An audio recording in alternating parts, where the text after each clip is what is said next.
friends, Heidi here from Rain Country.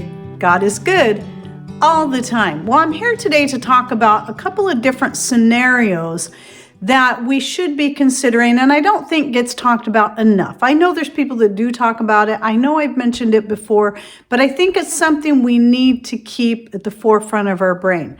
So we talk about being prepared for all these different things. So we've got backup light sources and cook sources, or maybe these are things that we just depend on a daily basis. Anyway, we have food storage and fuel storage and water storage and more. But what happens when you get injured, or in the case of the death of a spouse? Are these things that you have considered? Now, this topic has been fresh in my mind even more lately because of the recent injury to my knee. Well, a couple of years back, I had folded my ankle over, and boy, did that hurt. I couldn't walk on it for about a day. And even then, when I could walk on it, it was sore for a while. I'm surprised I didn't hurt it far worse than I did, because it really did fold over. I'm surprised it didn't break. But at any rate, at that time, I was thinking, wow, we don't even have any crutches on hand. And I just could not walk that day. I had to crawl around the house in everything I did. I had to crawl basically back into the house because I twisted it out in the front yard, and it was terrible. So it just so happened that, the very next day or a couple days later, Patrick had to go out to the dump, and he happened to see a set of crutches, and they're totally adjustable, and they look brand new. I can't even tell that anyone's ever used them before. And I'm like, that is great. Those would have been nice to have when I needed them, but now I'm glad we have them here in case something like that happens again. Well, something like that happened again. I already had developed an injury in my knee, and it took me a while to figure out what was going on because it was a slow process. And so I was taking care of it, not using it for the things I was normally using it for, and letting it heal. It was getting better, but it wasn't fully better yet. And we do our family and friend gatherings in this room, but it used to be my old dance studio / martial arts studio. So as such, I still actually have our board holder where we break boards set up in place over here. And so my oldest son, who's also a black belt, he saw the board holder and decided, oh man, I haven't broken boards in a while, decides to put a board in there and break it. And of course, that got me all excited, and I decided I needed to break a board too, which of course I did. It was super easy, and I did it with fists. And, I still haven't lost my touch with that. However, because of the type of movement required, especially for a smaller person like myself, to be able to get through a board, I ended up doing that little hip movement that caused my knee to twist, and I crumpled to the floor, and it was in extreme amount of pain. And I couldn't walk at all that night. In fact, I wasn't even sure if I was going to be able to get up from the ground at all. It took 2 people to be able to get me up. Well, I didn't want to be carried. I hate being carried, but still, I had to have a person on each side so I could limp my way to a chair. I took some of my homemade pain reliever, which not only helped with the pain, but also helped calm me down, because I was starting to get dizzy and feeling like I was going to pass out because of the amount of adrenaline, probably mostly because not only was I in a lot of pain, I was also very, very mad. I was really, really mad that I'd re-injured my knee, because it's important that I have my mobility with all the things I have to do. And then I remembered the set of crutches we had. And they were just right over the corner. So my daughter-in-law grabbed them for me, because I'm like, I got to get up. I can't keep sitting here. I need to move. And even though I couldn't move my leg, as far as I couldn't bend my knee even the tiniest bit, I was able to get up on the crutches and then move around, which was nice. And I was so glad we had these crutches on hand, because I don't want to depend on people that have to carry me everywhere. And thankfully, I haven't, even though I'm holding them right now, I really didn't need them the next day and on. I used them a little bit, a couple times, but mostly with my knee brace and just being careful, I was able to, and figuring out how I could get up and sit down. It took a little practice to figure it out. I was able to get away with not having to use the crutches. But what if my ACL had actually busted. And I had to have surgery. And then what? I mean, I have so many things I got to do around here. And I cannot stand being immobilized. And not to be insensitive to those people who are already in wheelchairs. I really feel for you, because I can only imagine with just this minor thing, really, in comparison, I know that's got to be incredibly difficult. But with that said, no matter how healthy you are, no matter how good a shape you are, you could be the healthiest, most in shape person that could run 50 miles a day, every day. All that's not going to matter if you blow out your knee, break your ankle or your leg or other such. So what are your backup plans? I think a lot of us, when we're in pretty good shape, we take it for granted, especially the younger we are. But you never know when something like that's going to happen. It can be a simple move. I have a follower of mine who several years back was out working in her garden and actually did break her ankle. She stepped in a hole just right, broke her ankle, and she was pretty much out of commission for quite a while because of that. So what are your backup plans in that case? One thing, of course, like I said, with the crutches would be a mobility thing. Do you have crutches on hand? Or if it's worse than that, do you have a wheelchair or something that you can get around in if crutches aren't even good enough? So it just so happens that when my mom passed away back in January of 2019, my siblings, Patrick and I, we all went to clean out her house. And of course, we were finding useful things. Like we found a couple of great folding tables that we could set up in this room permanently to make this our extended dining area, and a few other things that would be very useful to us. Well, I was really annoyed at the time because Patrick insisted on bringing her motorized chair home. And that thing is kind of a beast. And I was like, really? And he kept saying, well, we can either resell it or you never know. It might be something that would be a good idea to have on hand for when we get older.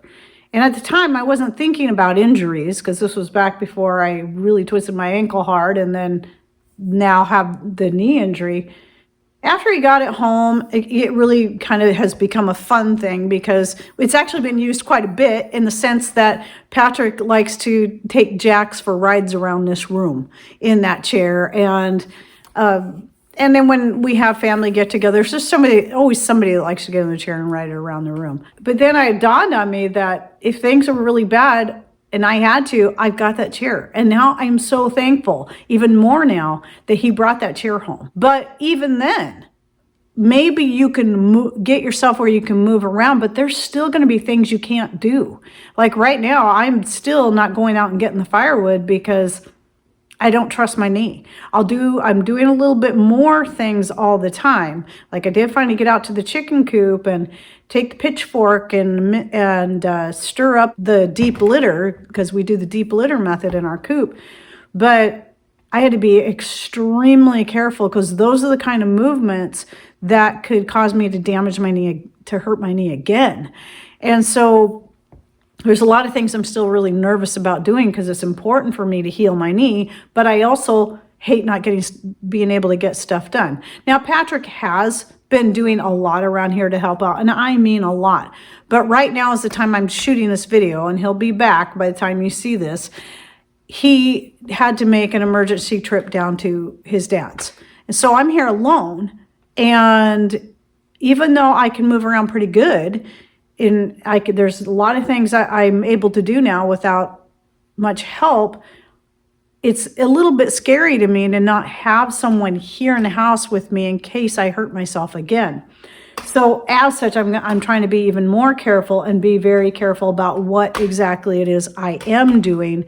And when I'm having to do those things, really being conscientious. Whenever I'm up moving around a lot, especially doing anything that's even just a little bit strenuous, carrying the grandbabies or whatever, I put my knee brace on just in case.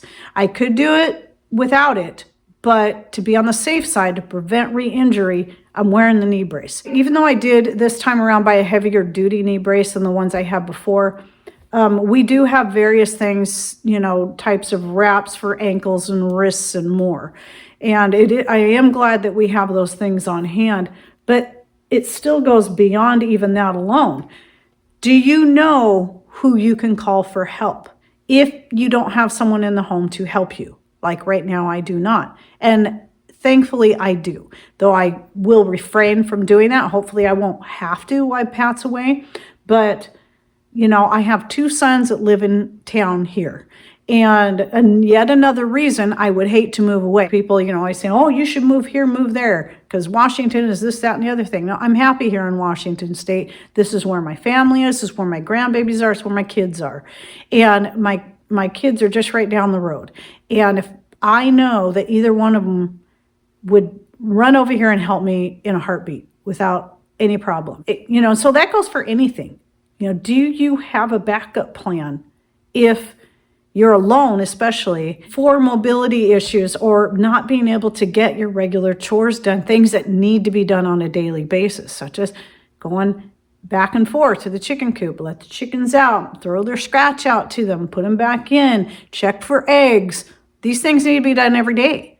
And we have to go out there twice a day. So without Patrick here, I'm doing that all on my own. That means up and down those steps, which I'm doing. I just move very slowly. At any rate, you know, I'm doing it. But if I had to, I could call one of my boys to come help. This is another reason why community, this is something we talk about in the freesteading community, by the way, which I'll put a link to freesteading down below. The longer I'm there, the more I'm loving it. And I do recommend it for anyone who's a free thinker, who wants to be free and who's into homesteading and DIY and preparedness. I do recommend that community. Remember, as I said before, it is owned and operated by homesteaders, all of which have YouTube channels.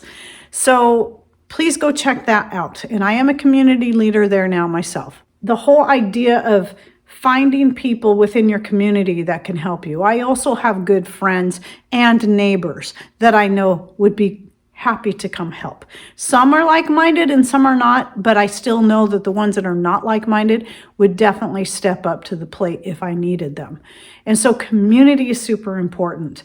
And having people that in a pinch, at least, you know, would help you in your time of need. And of course, the same goes in reverse. You need to also show that you can be there for them too. So then the second point that goes right along with this is if you're married and you each got your own jobs that you do on your homestead. You know, Patrick, he's the one that fixes everything. He's a woodworker. He can repair pretty much anything. I mean, I have yet to find anything that he really can't repair himself. Even though he's not a mechanic, most of the time he can fix an automobile. He finds a way around things. He's a woodworker. He's a metal worker. And he knows how to build all kinds of things, just like my kitchen cabinets that he's built. And if you'd like to see that, I love my kitchen cabinets. Please go check out that video. I'll put in the description box down below where I give a tour of my kitchen. Because in most videos, when I'm in the kitchen, you only see the one small corner. You never get to see the whole thing. So please go check out that video if you're curious. But yes, Patrick did all that. He built this countertop. Well, what happens if Patrick's gone and I need something like that done? And obviously, I'm probably not going to go build cabinets and all that. I might try depending on what it is, if it's simple enough. And I have built little boxes and stuff on my own. And they're not Patrick quality, I'll tell you that. But can I run some of the power equipment? And I have in the past. It still kind of terrifies me. But here's the thing too, is I know my son, my oldest son, he's skilled enough in that kind of stuff himself that he would come over and do that stuff for me if I needed to. But what if he's not here? I mean, if there's something that needs to be done, can I do it myself? Especially if I can't afford to hire someone to do it. One of the first things I learned how to do when I got my first vehicles, I learned how to change the oil in it. It was important to me to know how to change the oil in my car. And until Patrick and I got married, I was always changing the oil in my car on my own because I really wanted to. I enjoyed doing it. It gave me the sense of empowerment to know. It wasn't that I didn't trust him to do it. It's just I liked knowing that I could do it myself. But, ever since, early in the marriage, I let him go ahead and take over that job. But if something happened to him, I know I could go change the oil in the rigs without help. And I don't know that I could change it. I've never changed a tire. I'll say that, but I think I could figure it out. But again, I can also get help from one of my boys. And as far as other things that Patrick does around here, I think about that stuff. What would I do if he wasn't around? Now I am the kind of person that always tries to find a way to fix things myself, because I always feel bad that, especially if it's something I broke, which is usually the case, I always feel bad when Patrick has to come fix it for me because I broke something else. So I usually do, and sometimes I'm pretty successful, but other times I just don't have the skills that he does when it comes to that. The same goes the other way around. I'm the one that handles the books. I'm the one that does all the computer stuff. I'm the one that does all the sewing and the cooking and the baking. Could Patrick take on these jobs? Like if he got a tear in one of his items of clothing, could he fix it himself? Yes, he could. Could he do it as good as me? Probably not, but he could get by. Same thing with the cooking and baking. He could do it if he had to. The thing I got to think about more though is anything that has to do that's computer related and, payments that we make online. But what I really need to do is write down some instructions, because I have things like, let's say Amazon, I've got some subscribe and save items that come in every month, and I change it up every month. And I do that through VitaCost as well. And sometimes through Mother Earth products. Well, is Patrick going to know how to go in there and cancel that stuff if something happens to me? Is he going to know to even do that? Is he going to know how to get in there and maybe he still wants some of that stuff to come in, but he doesn't need all that stuff because I'm not here. So I have shown him how to go in there and use the subscribe and save, how to cancel things and so on and so forth. But I know there's still a lot more I need to show him how to do, like how to use the bill pay through our bank and various other things to stay ahead on the bills. These are all these types of things we have to think about that we tend to take for granted when we already have someone there doing those things for us. We tend to forget. And we always have to be thinking, what happens if something happens to me, happens to my spouse? If something happens to me, are they going to be able to know what to do here? And vice versa. And I know there's a lot of people that follow me that, especially in the last few years, have lost a spouse. And I'm sure they can come in and share their own stories. And I encourage them to do that in the comments down below.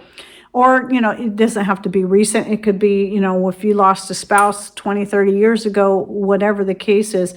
And you were stuck having to handle certain things that your spouse did.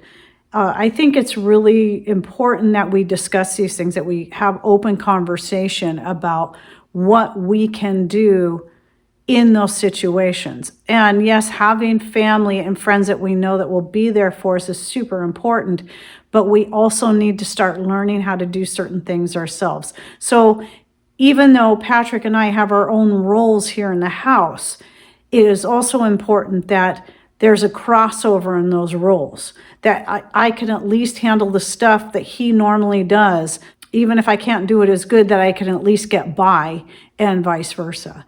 So I think it's good to learn these different skills. There's nothing wrong with crossing over and learning your various skills of your spouse. And in time, if you do have to fall back and do it yourself and you're not very adept at it, you can learn and you can get better with practice. So anyway, I hope this gave you some more food for thought.